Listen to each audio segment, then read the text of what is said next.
तो first chapter है रासायनिक अभिक्रिया एवं समीकरण, केमिकल रिएक्शन एंड इक्वेशंस।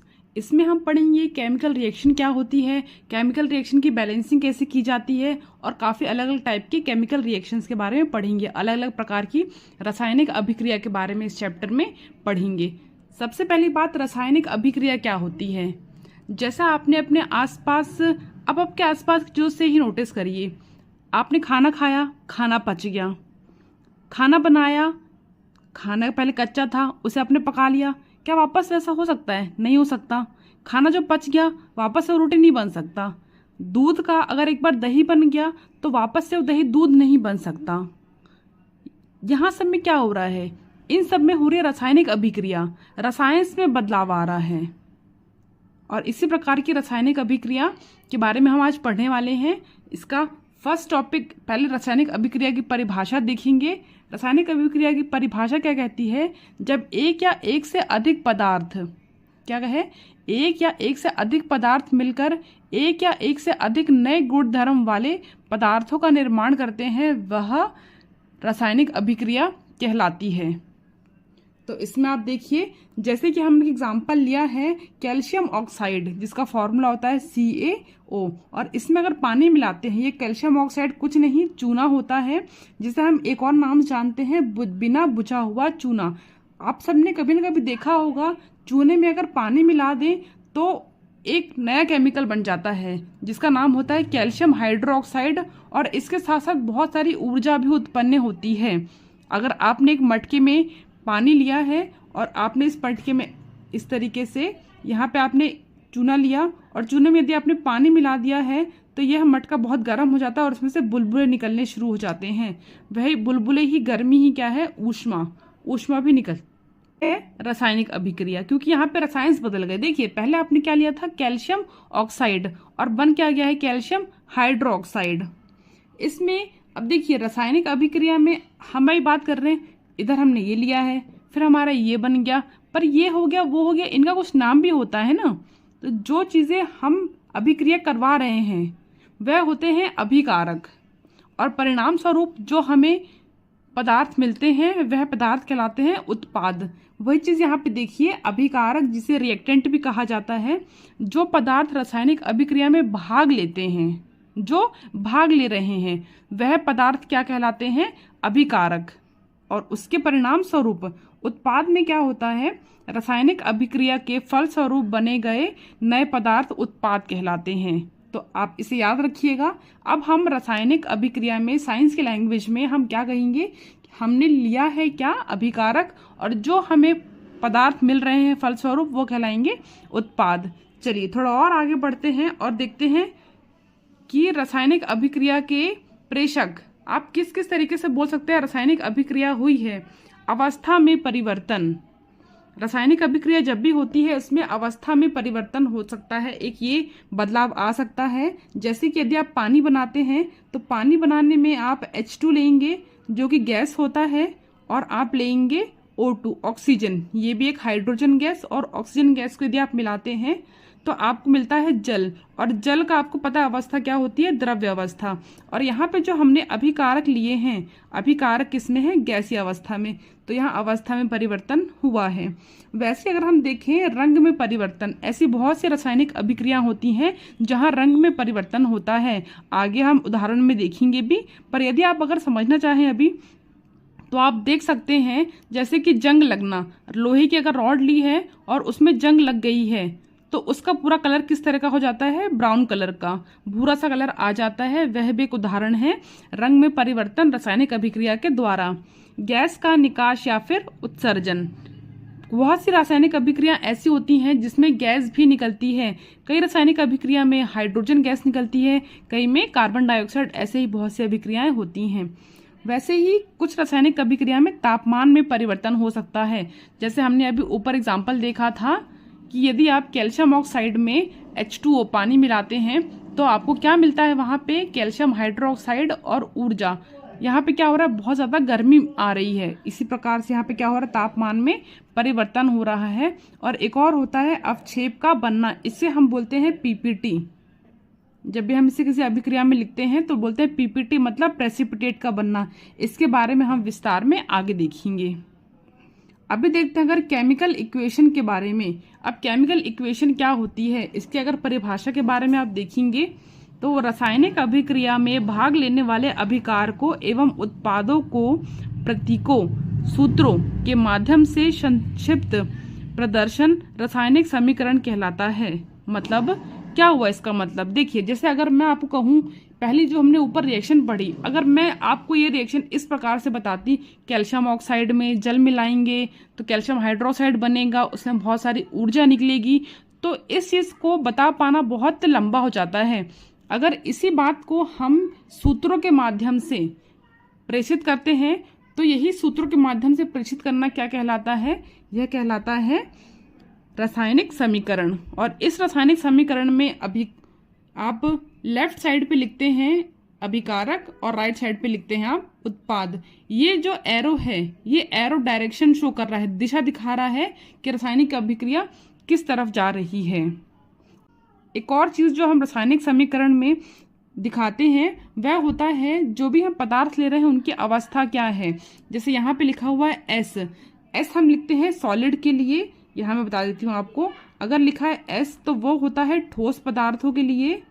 उसके बाद यदि, जिसको हम बोलते हैं सॉलिड, उसके बाद यदि आपको लिखता है एल होता है लिक्विड के लिए, जिसे हम बोलते हैं द्रव्य।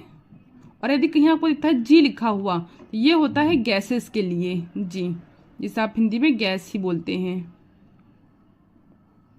ये देखिए जैसे यहाँ पे एस लिखा है सॉलिड, क्योंकि चूना आपने देखा है ठोस होता है, जल मिलाते हैं तो वहां बनता जल होता है द्रव्य। और एक्वस, अब एक्वस क्या होता है, एक्वस एक नई चीज आई, एक्वस मतलब पानी में घुला हुआ कोई भी चीज, क्योंकि यहाँ पे पानी में चूना घुल चुका है तो ये बन गया है एक्वस, घोल को एक्वस कहते हैं। बात करिए रासायनिक समीकरण में भौतिक अवस्था को भी दर्शाया जाता है। भौतिक अवस्था कि आपने जो पदार्थ लिए हैं वह ठोस अवस्था में है, द्रव्य है, गैसेस में है, या फिर एक्वस किस अवस्था में है, यह भी आप दर्शाएंगे। यह उदाहरण हम पहले भी डिस्कस कर चुके हैं। हाइड्रोजन लिया गैस अवस्था में, ऑक्सीजन लिया गैस अवस्था में, और उसे आपने जब अभिकारकों की अभिक्रिया करवाई, रासायनिक अभिक्रिया, तो वहां फलस्वरूप क्या मिला, द्रव्य जल, जो कि एक द्रव्य अवस्था में है, लिक्विड अवस्था में है। अब देखिए बेटा, इसमें आपको एक चीज सीखना है जो आपके पेपर में कई बार क्वेश्चन आ जाते हैं, जो होता है रासायनिक अभिक्रिया को संतुलित करना। तो संतुलित रासायनिक अभिक्रिया क्या होती है और किस प्रकार से इसे संतुलित किया जाता है, ये पढ़ेंगे हम आगे। वह रासायनिक अभिक्रिया जिसमें अभिक्रिया के पहले एवं उसके पश्चात प्रत्येक तत्व के परमाणुओं की संख्या, इस पे ध्यान दीजिए, प्रत्येक तत्व, हर एक तत्व की बात की जा रही है, प्रत्येक तत्व के परमाणुओं की संख्या, ये जरूरी है यहाँ पे आपको नोट करना, सामान्य होती है, संतुलित रासायनिक अभिक्रिया कहलाती है। इसका मतलब क्या है कि अभिकारक में और उत्पाद में जो तत्वों के परमाणुओं की संख्या है वह बराबर होनी चाहिए। जैसे कि कुछ उदाहरण है यहाँ पे, दो आपने मॉलिक्यूल लिए हैं हाइड्रोजन के, दो ही मॉलिक्यूल लिए हैं आपने ऑक्सीजन के, पर आपको जब उत्पाद में द्रव्य मिला, जल मिला, तो वहां पे कितने हैं बताइए, हाइड्रोजन कितने, यहाँ पे 2 हैं, पर क्या ऑक्सीजन 2 हैं? यहाँ 2 ऑक्सीजन हैं पर यहाँ 2 ऑक्सीजन नहीं है। इसका मतलब है कि यह रासायनिक अभिक्रिया संतुलित नहीं है। इसे हम संतुलित करते हैं। चलिए देखिए बेटा, संतुलित करने का एक मेथड भी दिया हुआ है एनसीईआरटी बुक में, पर आप अगर संतुलित करते रहे रासायनिक अभिक्रियाओं को तो कुछ टाइम बाद आपकी प्रैक्टिस में चीज आ जाएगी। 2 हाइड्रोजन लिए, 2 हाइड्रोजन यहाँ पे भी हैं, यहाँ 2 ऑक्सीजन है। एक बात याद रखिए, आप 2 यहाँ नहीं लिखेंगे, नहीं तो ये H2O2 हाइड्रोजन पर ऑक्साइड बन जाएगा। आपको इस ब्रैकेट के, या तो आप ब्रैकेट बना लीजिए शुरुआत में, इस ब्रैकेट के अंदर आपको कुछ भी छेड़खान नहीं करनी है। 2 अगर ऑक्सीजन यहाँ पे है तो आप इसके सामने 2 लगाइए, पर अब 2 2 जा 4, यहाँ पे हाइड्रोजन कितने हो गए, 4 हाइड्रोजन हो गए, तो आप यहाँ पे भी 2 लगा दीजिए। अब देखिए, अब ये रासायनिक अभिक्रिया पूरी तरीके से संतुलित है। अभिकारक के अगर आप साइड देखेंगे तो यहाँ पे 4 हाइड्रोजन है, उत्पाद में भी 4 हाइड्रोजन है, यहाँ 2 ऑक्सीजन है तो उत्पाद में भी 2 ऑक्सीजन उपस्थित हैं। उसी प्रकार से यदि मैग्नीशियम की अभिक्रिया करवाएंगे ऑक्सीजन गैस के प्रेजेंस में, मतलब यदि आप मैग्नीशियम रिबन को बर्न करते हैं और आपको पता है कि जो ज्वलन की प्रक्रिया है वह ऑक्सीजन की उपस्थिति में ही होती है, तो आपको परिणाम स्वरूप मैग्नीशियम ऑक्साइड मिलता है। यहाँ पे आप देखिए ये भी रासायनिक अभिक्रिया संतुलित नहीं है। यहाँ पे एक मैग्नीशियम है, यहाँ भी एक मैग्नीशियम है, परंतु यहाँ पे ऑक्सीजन कितने हैं? 2, पर यहाँ पे एक ही ऑक्सीजन है। चलिए इसको बैलेंस करते हैं। तो देखिए यहाँ 2 है, यहाँ भी आप 2 लगा दीजिए, पर मैग्नीशियम अब 2 हो गए, तो उसके लिए आप मैग्नीशियम के सामने भी 2 लगा देंगे, तो ये रासायनिक अभिक्रिया संतुलित हो जाएगी। उसी प्रकार चलिए थर्ड देखते हैं। यहाँ पे कुछ एग्जाम्पल लिए गए हैं बेटा, इनसे आपकी प्रैक्टिस होगी। आयरन को यदि जल से अभिक्रिया करवाते हैं तो फेरस ऑक्साइड बनता है और कौन सी गैस निकलती है? Hydrogen gas. अब इसको बैलेंस करते हैं। हाइड्रोजन 2 है, यहाँ पे भी 2 है, ऑक्सीजन यहाँ 4 है, यहाँ पे 1 ऑक्सीजन है। तो यदि हम यहाँ पे 4 कर दें, ऑक्सीजन 4 हो गए, ऑक्सीजन बैलेंस हो गए, पर हाइड्रोजन 8 हो गए, तो आपको यहाँ भी 4 करना होगा। 4 हो गए, यहाँ पे भी हाइड्रोजन, देखिए हाइड्रोजन बैलेंस हो गए 4 और 4, और हो गए ऑक्सीजन, यहाँ पे भी 4 और यहाँ पे 4, सिर्फ बचा है आयरन। तो यहाँ पे 3 आयरन मॉलिक्यूल आइटम से यहाँ पे भी आप 3 लिख देंगे, तो आपके आयरन भी बैलेंस हो गए। सेम उसी प्रकार से यदि H2 गैस, हाइड्रोजन गैस और क्लोरीन गैस की आप रासायनिक अभिक्रिया करवाते हैं तो परिणाम स्वरूप आपको HCl मिलता है, जिसका नाम है हाइड्रोक्लोरिक एसिड, और यह एक प्रकार का अम्ल होता है। अम्ल क्षार क्या होते हैं यह हम अपने नेक्स्ट चैप्टर में पढ़ेंगे। अब यहाँ पे आप 2 लगा दीजिए, तो देखिए 2 हाइड्रोजन दोनों तरफ और क्लोरीन भी 2 हैं। उसी प्रकार से एक और अभिक्रिया देखते हैं। बेरियम क्लोराइड की यदि अभिक्रिया करवाई जाती है एल्युमिनियम सल्फेट से तो परिणाम स्वरूप क्या उत्पाद आते हैं? Barium sulphate plus aluminium chloride. अब इसको आपको चेक करना है क्या यह अभिक्रिया बैलेंस है या फिर नहीं है। अब देखिए ये यहाँ दिख रहा है कि बैलेंस नहीं है, क्यों? यहाँ पे 2 एल्युमिनियम है और यहाँ पे एल्युमिनियम 1 है, क्लोरीन यहाँ 2 है, यहाँ क्लोरीन 3 है, मतलब कि यह रासायनिक अभिक्रिया संतुलित नहीं है। अगर आप इसको संतुलित करने के लिए एक ट्राई करें कि यहाँ 2 लगा दें, यहाँ पे अगर एल्युमिनियम 2 कर दें तो क्लोरीन हो जाएंगे यहाँ पे 6, क्लोरीन देखिए 6 हो गए, यहाँ पर 2 है तो यहाँ पे आप 3 कर दीजिए, 3 क्लोरीन हो गए, क्लोरीन बैलेंस हो गया। पर बेरियम की मॉलिक्यूल कितने हो गए? यहाँ पे 3, तो यहाँ पे भी आप 3 लिख दीजिए। अब देखिए सल्फर यहाँ 3 थे, यहाँ पे भी 3 है। उसके बाद ऑक्सीजन 12, कितना ऑक्सीजन है इसको आप मल्टीप्लाई करेंगे, क्योंकि 3 बार है ना, 4 कितनी बार लिखा है? 3 बार, तो यहाँ पे ऑक्सीजन कितने हो गए? 12, और यहाँ भी ऑक्सीजन हो गए 12। तो ये भी रिएक्शन कैसे हो गई आपकी? Balanced chemical reaction. उसके बाद एक और एग्जाम्पल नोट करते हैं। यदि आप सोडियम मॉलिक्यूल को अगर आप रिएक्ट करवाते हैं पानी से H2O से तो क्या बनता है? Sodium hydroxide. क्या ये बैलेंस है? यही बैलेंस नहीं है। यहाँ पे एक सोडियम है, हाइड्रोजन के मॉलिक्यूल 2 हैं, पर यहाँ पे ऑक्सीजन 2 है और यहाँ पे ऑक्सीजन केवल 1 ही है। तो इसे यदि हम संतुलित करने के लिए यहाँ पे 2 लगा दें, यदि हम यहाँ 2 कर दें तो हाइड्रोजन 4 हो जाएंगे, तो यहाँ भी कर देंगे तो हाइड्रोजन यहाँ 4 हो गए, और यहाँ पे 2 करेंगे तो सोडियम भी बैलेंस हो जाएगा। वैसे ही एक लास्ट रिएक्शन देख लेते हैं। सोडियम हाइड्रोक्साइड की अभिक्रिया यदि करवाई गई हाइड्रोक्लोरिक एसिड से तो यहाँ बना है NaCl प्लस H2O। अब आप ध्यान देंगे तो यह अभिक्रिया पहले से ही संतुलित है, इस अभिक्रिया को हमें संतुलित करने की आवश्यकता नहीं है। अब बेटा आपने इतना कुछ पढ़ लिया संतुलित रासायनिक अभिक्रिया के बारे में, अभिक्रिया को संतुलित करने की आवश्यकता ही पर क्यों पड़ी? क्योंकि आपने अपने फिजिक्स में ही पढ़ा होगा एक संरक्षण का नियम। इसमें देखिए बेटा द्रव्यमान संरक्षण का नियम, यह नियम क्या कहता है? किसी भी रासायनिक अभिक्रिया में द्रव्यमान को ना ही घटाया जा सकता है ना ही बढ़ाया जा सकता है। इसका मतलब क्या है कि ना तो आप किसी भी रासायनिक अभिक्रिया में ना ही आप द्रव्यमान का निर्माण कर सकते हैं और ना ही उसका विनाश कर सकते हैं। तो आपने जो अभिकारक लिए हैं उसमें जो तत्वों में परमाणुओं की संख्या है वह संख्या क्या होगी, उत्पाद के तत्वों के परमाणुओं की संख्या के बराबर होनी चाहिए। तो इसी नियम को फॉलो करते हुए, द्रव्यमान संरक्षण के नियम को ही फॉलो करते हुए यहाँ पे हम सारी रासायनिक अभिक्रियाओं को संतुलित करते हुए चल रहे हैं। Now coming to the next topic, रासायनिक अभिक्रिया के प्रकार। रासायनिक अभिक्रिया के कौन कौन से प्रकार होते हैं इन्हें देखते हैं, इन्हें कुछ उदाहरण देखेंगे। पहला आता है संयोजन अभिक्रिया। संयोजन नाम से आप मिल रहे हैं जहाँ किसी चीज़ का जुड़ाव हो। तो इस अभिक्रिया में क्या कैसे अभिक्रिया होती है, ये ऐसी अभिक्रिया जिसमें दो या दो से अधिक अभिकारक मिलकर एकल उत्पाद का निर्माण करते हैं, उसे संयोजन अभिक्रिया कहते हैं। जैसे कि आप देखिए, एक या दो से अधिक, यहाँ पे क्या है, दो या दो से अधिक अभिकारक हैं और यह मिलकर एकल उत्पाद का निर्माण कर रहे हैं। ये दोनों मिल गए, संयोजन हो गया इनका, और इसी प्रकार की अभिक्रिया कहलाती है संयोजन अभिक्रिया। उदाहरण यही है जो हमने अभी डिस्कस किया है। कैल्शियम ऑक्साइड को यदि आप अभिक्रिया करवाते हैं जल से तो आपको मिलता है कैल्शियम हाइड्रो ऑक्साइड। अब देखिए बेटा, गांव घरों में आपने देखा होगा कि चूने को पानी मिलाकर दीवारों को पोता जाता है, पुताई की जाती है दीवारों की। और आपने ये भी देखा होगा कि कुछ दिनों में, एक दिन में, 2 दिन में या फिर 3 दिन में वह दीवारों का रंग और सफ़ेद हो जाता है। ऐसा क्यों होता है, आइए इसे भी एक बार देखते हैं। जो कैल्शियम हाइड्रोक्साइड है, कैल्शियम हाइड्रोक्साइड बन गया।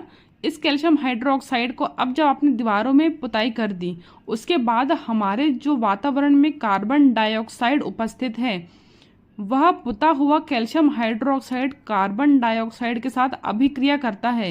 यह दोनों अभिक्रिया करते हैं और अभिक्रिया करने के बाद जो दीवार में पहले कैल्शियम हाइड्रोक्साइड पुता हुआ था वह बदल के कैल्शियम कार्बोनेट बन जाएगा, और यही कैल्शियम कार्बोनेट सफ़ेदी प्रदान करता है दीवारों को। इसी कैल्शियम कार्बोनेट बनने की वजह से दीवारें सफ़ेद दिखती हैं। आइए इसके बारे में एक बार देखते हैं। सफ़ेदी करने के पश्चात कैल्शियम हाइड्रोक्साइड धीमी गति से वायु में उपस्थित कार्बन डाइऑक्साइड से अभिक्रिया कर कैल्शियम कार्बोनेट की पतली परत का निर्माण करता है। इससे दीवारों पर चमक आती है। यह प्रश्न इम्पॉर्टेंट है, यह प्रश्न आपके पेपर में भी पूछा जा सकता है कि दीवारों को जो सफ़ेदी है वह कौन सा पदार्थ प्रदान करता है, इसके बारे में आप बता सकते हैं यहाँ से। 1 नंबर का बेटा यहाँ और क्वेश्चन बनता है, आपसे पूछा जा सकता है कि संगमरमर का रासायनिक सूत्र। तो देखिए, जो यहाँ पे आपने बेटा रासायनिक अभिक्रिया पढ़ी अभी और इसमें कैल्शियम कार्बोनेट बना, यही कैल्शियम कार्बोनेट ही किसका भी सूत्र होता है, संगमरमर का। तो यदि आपसे 1 नंबर में पूछा जाता है कि संगमरमर का रासायनिक सूत्र क्या है, तो आप याद रखेंगे कैल्शियम कार्बोनेट इसका रासायनिक सूत्र होता है। आइए कुछ और संयोजन अभिक्रिया के उदाहरण को हम पढ़ते हैं। जैसे कोयले का दहन, जब आप कोयले को, जो ठोस अवस्था में होता है, जब आप उसे जलाते हैं। अब यहाँ पे फिर आप पूछेंगे ऑक्सीजन क्यों लिखा है, क्योंकि बेटा आपको यह पता होना चाहिए कोई भी दहन प्रक्रिया जो है, दहन की अभिक्रिया है या फिर प्रक्रिया है, वह ऑक्सीजन की उपस्थिति में ही होती है। यदि आप एक कमरा लें और उस कमरे की सारी ऑक्सीजन बाहर निकाल दें तो वहाँ पे आप एक मोमबत्ती भी नहीं जला पाएंगे। क्यों? क्योंकि दहन प्रक्रिया हमेशा ऑक्सीजन की उपस्थिति में ही होती है। तो देखिए, जब कार्बन का दहन किया, जलाया जाए कार्बन को, तो परिणाम स्वरूप क्या बना, एकल उत्पाद बना, कार्बन डाइऑक्साइड। उसी प्रकार से जल का निर्माण, यहाँ पे क्या किया है, 2 या 2 से अधिक अभिकारक लिए हैं, हाइड्रोजन गैस और ऑक्सीजन गैस। जब इन दोनों की अभिक्रिया करवाई तो एकल उत्पाद बना जो कि है जल। ये क्या बना है आपके पास, जल, द्रव्य अवस्था में। उसी प्रकार से एक और बेटा यहाँ पे अगर रिएक्शन की हम बात करें, मैग्नीशियम रिबन का दहन, यह प्रैक्टिकल आपकी एनसीईआरटी बुक में भी दिया गया है। मैग्नीशियम का दहन, जब आप मैग्नीशियम रिबन को, ऐसी पतली पतली सी रिबन होती हैं, यदि आप इसे जलाएंगे तो यहाँ पे कितने आपने अभिकारक लिए हैं, 2। और जब यह अभिकारक कि आप रासायनिक अभिक्रिया करवाते हैं तो आपको परिणाम स्वरूप एकल उत्पाद मिलता है जिसका नाम है मैग्नीशियम ऑक्साइड। अब बेटा अभी तक आपने यहाँ पे 2 अभिक्रिया ऐसी देख ली जहां मैंने आपको बताया कि ऊष्मा निकल रही है। एक यह अभिक्रिया बताई और एक हमने ऊपर एक और अभिक्रिया डिस्कस करी थी, यहाँ पे भी ऊष्मा निकल रही है। अब बेटा ऐसी अभिक्रियाएं जिसमें ऊष्मा निकलती है उसे बोला जाता है ऊष्मक्षेपी अभिक्रिया। क्या बोला जाता है? ऊष्माक्षेपी अभिक्रिया। इस अभिक्रिया की परिभाषा के बारे में हम आगे देखेंगे और इनके उदाहरण के बारे में भी हम आगे डिस्कस करेंगे। अभी तक हमने 3 एग्जाम्पल देख लिए, 3 उदाहरण देख लिए संयोजन अभिक्रिया के। दूसरा प्रकार है वियोजन अभिक्रिया। अब वियोजन अभिक्रिया क्या होती है? जहाँ पे अलगाव हो रहा है, नाम से पचल वियोग होना, जहाँ अलगाव हो रहा है। इसकी परिभाषा क्या है? ऐसी अभिक्रिया जिसमें एकल अभिकारक टूटकर 2 या 2 से अधिक उत्पादों का निर्माण करता है, उसे वियोजन अभिक्रिया कहा जाता है। इसका मतलब आपने अभिकारक एक लिया है और यह अभिकारक टूटने के बाद 2 या 2 से अधिक उत्पाद का निर्माण होगा। पहला है ऊष्मा द्वारा। इसे हम बोलेंगे ऊष्मीय वियोजन अभिक्रिया। जैसे कि फेरस सल्फेट सॉलिड, अगर आप इसको ऊष्मा देते हैं तो परिणाम स्वरूप क्या बन रहा है बेटा? फेरस ऑक्साइड, सल्फर डाइऑक्साइड एवं सल्फर ट्राइऑक्साइड। देखिए यहाँ पे ऊष्मा क्या हो रहा है? आपको अभिकारक में ऊष्मा प्रदान करनी पड़ रही है। वैसे ही जो कैल्शियम कार्बोनेट आपने पीछे पढ़ा था रिएक्शन में, तो कैल्शियम कार्बोनेट में भी यदि आप ऊष्मा प्रदान करते हैं तो वह calcium oxide plus carbon dioxide में टूट जाएगा, वियोजन हो जाएगा इसका। इसलिए तो इस अभिक्रिया का नाम वियोजन अभिक्रिया है। लेड नाइट्रेट, पीबी होता है लेड नाइट्रेट को यदि आप इसमें तापमान बढ़ाते हैं तो आपको क्या मिलता है? लेड ऑक्साइड, जो कि पीला पदार्थ होता है। इसका कलर क्या होता है? आपसे 1 नंबर में पेपर में पूछा जा सकता है कि लेड ऑक्साइड का कलर क्या होता है, तो यह होता है पीले कलर का। उसी के बाद आपको और क्या मिलेगा? Nitrogen dioxide. कौन सी गैस है? नाइट्रोजन डाइऑक्साइड, जो कि भूरा धुआं होता है। किस कलर का धुआं होता है? भूरे कलर का धुआं होता है और यहाँ पे होती है ऑक्सीजन गैस निकलती है। इसी प्रकार हम देखेंगे अब अपना अगला, जहाँ पे हम वियोजन अभिक्रिया करवाएंगे विद्युत धारा के द्वारा। तो यदि आप बेटा जल में आप यदि विद्युत धारा, इस तरीके से एक बीकर लिया है, इस बीकर में आपने इलेक्ट्रोड डाले हैं और इस इलेक्ट्रोड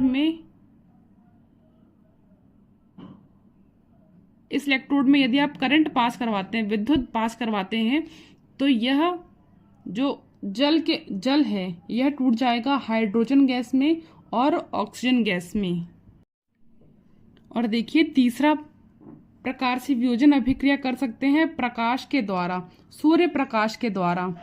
जैसे ही सिल्वर क्लोराइड को यदि आप सूर्य की प्रकाश में, जैसे उदाहरण के लिए आपने सिल्वर क्लोराइड लिया और इसे धूप में रख दिया आपने, सूर्य के प्रकाश की उपस्थिति में यह टूट जाएगा, इसका वियोजन हो जाएगा सिल्वर में और क्लोराइड गैस में। उसी प्रकार से एक और रिएक्शन है कि यदि आप सिल्वर ब्रोमाइड लेते हैं और इसे भी यदि आप सूर्य की प्रकाश में रखते हैं तो वह सिल्वर एवं ब्रोमीन गैस में टूट जाएगा।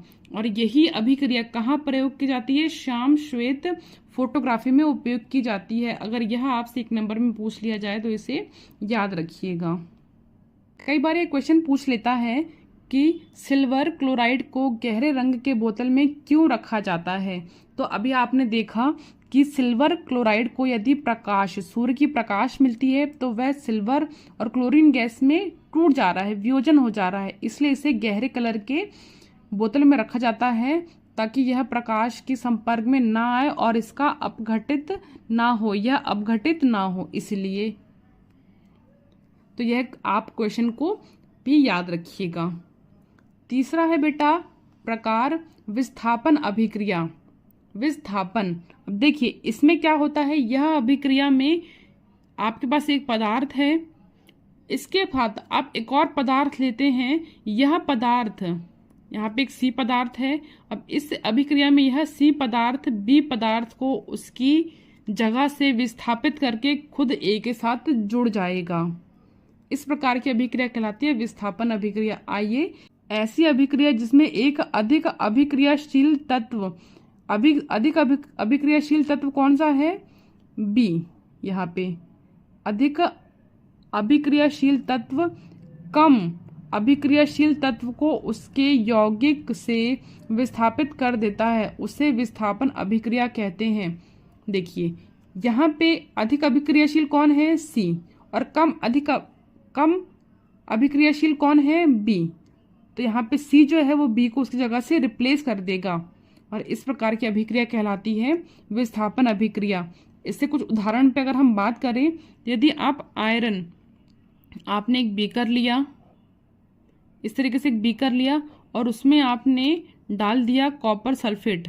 यहाँ पे अगर पूरी तरीके से डला हुआ है कॉपर सल्फेट और आपने लोहे की यहाँ पे 2 कील लगा दी, और लोहे की कील आपको पता है आयरन की होती हैं, यहाँ पे आपने 2 कील लगा दी, तो पहले यह जो घोल है आपका, इसका कलर होगा बेटा ब्लू, और कुछ समय बाद इसका कलर पूरी तरीके से बदल जाएगा और यह कलर बदल जाएगा किसमें? हरे कलर में। पहले ब्लू था फिर ग्रीन हो जाएगा। अब ऐसा क्यों हुआ?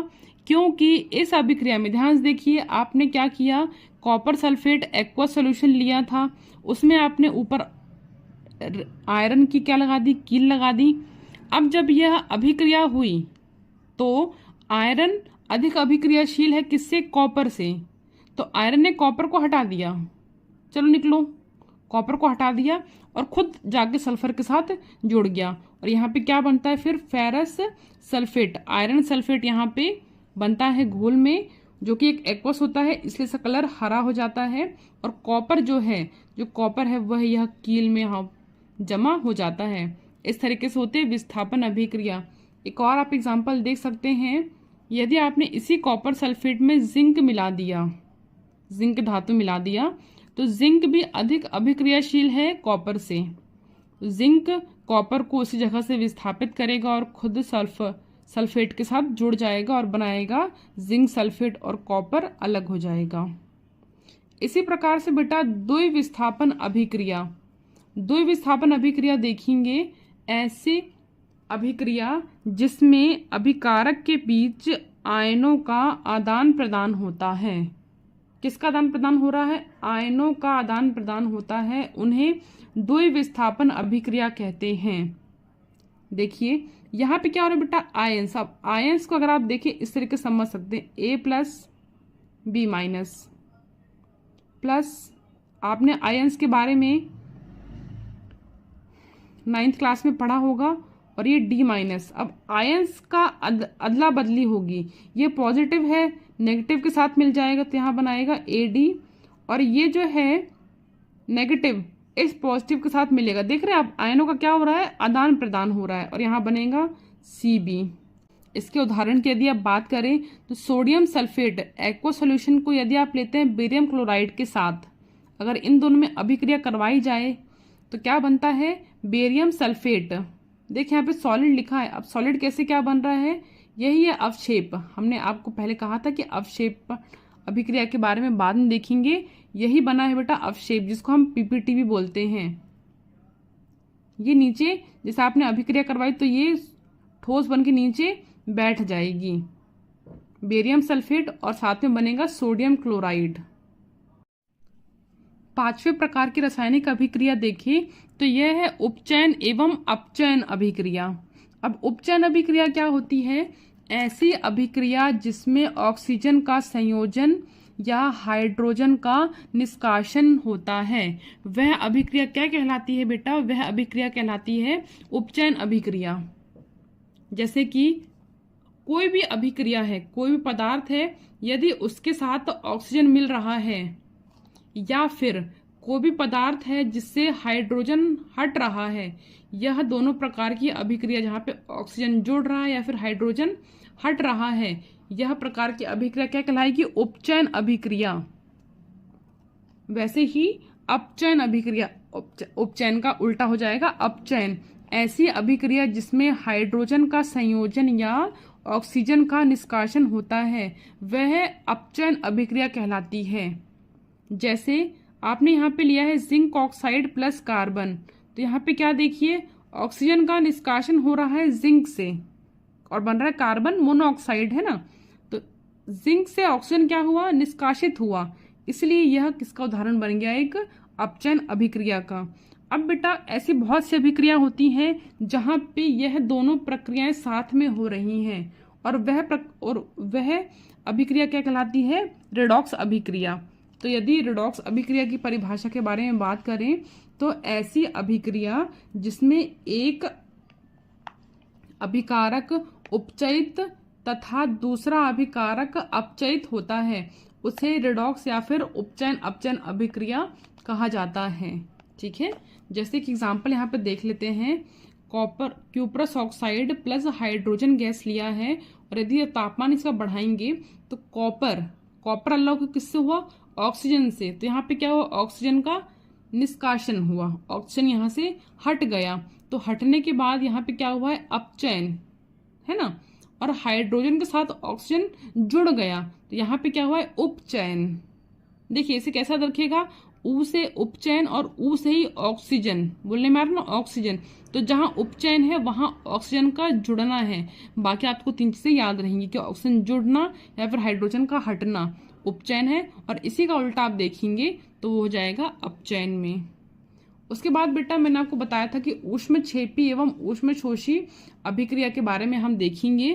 तो ऊष्मक्षेपी अभिक्रिया क्या होती है? देखिए, ऐसी अभिक्रिया जिसमें उत्पाद के निर्माण के साथ साथ ऊष्मा भी उत्पन्न होती है उसे ऊष्मक्षेपी अभिक्रिया कहते हैं, है ना। जैसे हमने पहले एग्जांपल देखा था कि वहां पे उत्पाद के साथ साथ क्या निकल रही थी? ऊष्मा भी निकल रही थी, और इस प्रकार की अभिक्रिया को हम कहते हैं ऊष्मक्षेपी अभिक्रिया। एक बार वही एग्जांपल फिर से देख लेते हैं। कैल्शियम ऑक्साइड को जल में मिलाया तो क्या बना? कैल्शियम हाइड्रोक्साइड और ऊष्मा। वैसे ही यदि आप मीथेन का भी दहन करते हैं तो यहाँ पे कार्बन डाइऑक्साइड, जल और ऊष्मा उत्पन्न होती है। अब कई बार बोर्ड एग्जाम में एक क्वेश्चन आ जाता है कि श्वसन को ऊष्मक्षेपी अभिक्रिया क्यों कहते हैं? तो श्वसन बेटा एक प्रक्रिया है। देखिए, जो हम सांस ले रहे हैं, ऑक्सीजन हमारे अंदर जा रही है और कार्बन डाइऑक्साइड बाहर आ रही है। अब ये जो ऑक्सीजन हम अंदर ले रहे हैं इसका क्या उपयोग है? यह प्रक्रिया जो हमारे अंदर हो रही है भगवान ने क्यों बनाई है? क्योंकि आप जो भी खाना खाते हैं, आपने कार्बोहाइड्रेट खाया, कार्बोहाइड्रेट टूटता है किसमें? ग्लूकोज में, और वह ग्लूकोज इस ऑक्सीजन के साथ मिलकर अभिक्रिया करता है और बहुत सारी ऊर्जा प्रदान करता है हमें। उत्पाद के रूप में क्या निकलता है? ऊष्मा निकलती है, और यही ऊर्जा हम हमारे कामकाज दैनिक जीवन में उपयोग करते हैं। इसलिए श्वसन एक ऊष्मक्षेपी अभिक्रिया है। क्यों? क्योंकि ऑक्सीजन के साथ ही ग्लूकोज मिलके कार्बन डाइऑक्साइड, जल और ऊष्मा बनाता है। ठीक है, तो यदि इसे अगर पढ़ें तो इसमें क्या है? श्वसन प्रक्रिया के दौरान ग्लूकोज जो कि कहाँ से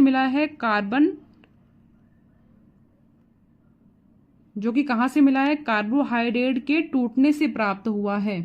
ठीक है, तो यह ग्लूकोज हमारे शरीर की कोशिकाओं में उपस्थित ऑक्सीजन से मिलकर हमें ऊर्जा प्रदान करता है। इस कारण श्वसन को ऊष्मक्षेपी अभिक्रिया कहा जाता है।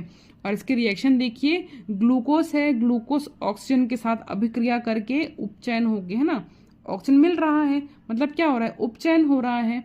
तो ऑक्सीजन के साथ अभिक्रिया करके कार्बन डाइऑक्साइड जो हम श्वसन के थ्रू बाहर निकालते हैं, कार्बन डाइऑक्साइड, जल, और यहाँ पे बहुत सारी ऊष्मा निकलती है, और यही ऊष्मा हम एनर्जी के रूप में उपयोग करते हैं। ठीक है, उसके बाद एक और बेटा आता है ऊष्मशोषी अभिक्रिया। तो ऐसी अभिक्रिया जिसमें ऊर्जा अवशोषित होती है, मतलब ऐसी अभिक्रिया जहां हमें अभिक्रिया को करवाने के लिए खुद ऊष्मा प्रदान करनी पड़े। जैसे आप खाना बनाते हैं, खाने को आपने कुकर में रख दिया या फिर कढ़ाई में रख दिया तो क्या वह खाना अपने आप बन गया? नहीं, उस खाने को आपने ऊष्मा प्रदान की तब वह खाना पका। तो खाना भी एक प्रकार का उदाहरण किसका है? ऊष्मशोषी अभिक्रिया का। इसकी अगर परिभाषा की बात करें तो ऐसी अभिक्रिया जिसमें ऊर्जा अवशोषित होती है उन्हें ऊष्मशोषी अभिक्रिया कहते हैं। इसके 2 उदाहरण हैं। वही फेरस सल्फेट को यदि आप ऊष्मा प्रदान करते हैं तो फेरस ऑक्साइड, सल्फर डाइऑक्साइड और सल्फर ट्राइऑक्साइड बनता है। और उसी प्रकार से यह अभिक्रिया हम पहले डिस्कस भी कर चुके हैं। कैल्शियम कार्बोनेट में यदि आप ऊष्मा प्रदान करते हैं तो वह कैल्शियम ऑक्साइड और कार्बन डाइऑक्साइड में टूट जाता है। अब इन दोनों अभिक्रिया में ऊष्मा हमें प्रदान करनी पड़ रही है, ऊष्मा का अवशोषण हो रहा है, इसलिए यह दोनों अभिक्रिया किसका उदाहरण है? ऊष्मशोषी अभिक्रिया के। अब बेटा एक लास्ट टॉपिक है संक्षारण एवं विकृत गंधिता। इसकी परिभाषा देख लेते हैं क्या होता है। संक्षारण का मतलब होता है किसी भी धातु में जंग लगना या फिर धातु का काला पड़ना, रंग बदलना, खराब हो जाना, है ना। इसे यदि आप परिभाषा के रूप में देखते हैं, जब कोई धातु अपने आसपास अम्ल, आर्द्रता आदि के संपर्क में आती है तब वह संक्षारित हो जाती है एवं यह प्रक्रिया संक्षारण कहलाती है। जैसे कि कोई रॉड रखी है, कोई लोहे की रॉड आपको छत में बहुत सालों साल से पड़ी है, अब वह उसमें हर साल बारिश हो रही है, बारिश की बूंदें आ रही हैं, आर्द्रता आ रही है, तो इस लोहे की रॉड में क्या लग जाएगी बेटा, जंग लग जाएगी। तो इस प्रकार की लोहे की रॉड में जंग लग जाना, या फिर आपने देखा होगा जो आप पायल पहनते हैं, कई बार वो चांदी की पायल, अब चांदी क्या होता है, Ag, है ना, एक धातु होता है। उसी प्रकार से आयरन होता है Fe।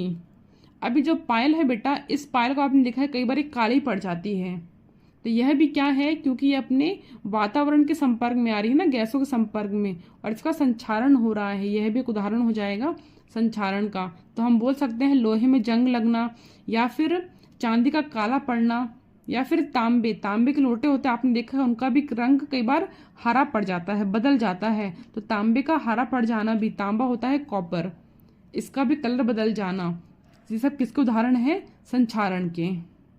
देखिए यहाँ उदाहरण लिखे भी हैं, लोहे पर जंग लगना या फिर चांदी का काला पड़ना। ठीक है, उसके बाद लास्ट टॉपिक हमारा आता है बेटा विकृत गंधिता। विकृत गंधिता को यदि हम एकदम सिंपल भाषा में समझें तो यह होता है खाने का, कोई भी खाना जो तेलीय पदार्थ है उसका खराब हो जाना। जैसे गर्मियों में आपने एक चीज काफी बार देखी है, कोई खाना बाहर रखा है तो वह खराब हो जाता है, और इसे वो कहते हैं विकृत गंधिता। अगर आपसे कहीं पूछ लिया जाए कि विकृत गंधिता में क्या हो रहा है, तो यहाँ पे आप याद रखेंगे उपचयन होता है। और इसकी परिभाषा के बारे में देखेंगे तो तेलीय एवं वसायुक्त खाद्य सामग्री का उपचयन होने से उसमें स्वाद एवं गंध में परिवर्तन होना विकृत गंधिता कहलाता है। मतलब जो भी तेलीय पदार्थ हैं आपके, उसमें यदि उपचयन हो जाए तो उसके स्वाद में बदलाव हो जाता है। खाना खराब होता है तो उसके स्वाद में जाहिर सी बात है बदलाव आता ही है, और उसी गंध में भी बदलाव आ जाता है। इसी प्रकार का जब खाने में, खाद्य पदार्थ में परिवर्तन हो जाता है तो यह विकृत गंधिता कहलाता है। और इसी से एक क्वेश्चन बनता है बेटा कि जो पैकेट होते हैं, आप यही एक क्वेश्चन डिस्कस कर लेते हैं कि जो लेस के पैकेट होते हैं चिप्स के, इन चिप्स के पैकेट में कौन सी गैस भरी जाती है और क्यों भरी जाती है। तो इन चिप्स के पैकेटों में नाइट्रोजन गैस भरी जाती है। कौन सी गैस भरी जाती है, नाइट्रोजन गैस। और क्यों भरी जाती है, क्योंकि यदि इसके अंदर कोई और गैस होगी, मान लीजिए अगर ऑक्सीजन है तो उपचयन हो जाएगा ना, और उपचयन होने के बाद क्या होगा, विकृत गंधिता, और यह चिप्स खराब हो जाएंगी। विकृत गंधिता को रोकने के लिए ही इन चिप्स के अंदर, चिप्स के पैकेट में नाइट्रोजन गैस भरी जाती है ताकि विकृत गंधिता से बचाव किया जा सके। तो ये था आज का NCERT class 10th chapter number 1। Hope you like the video. Thank you.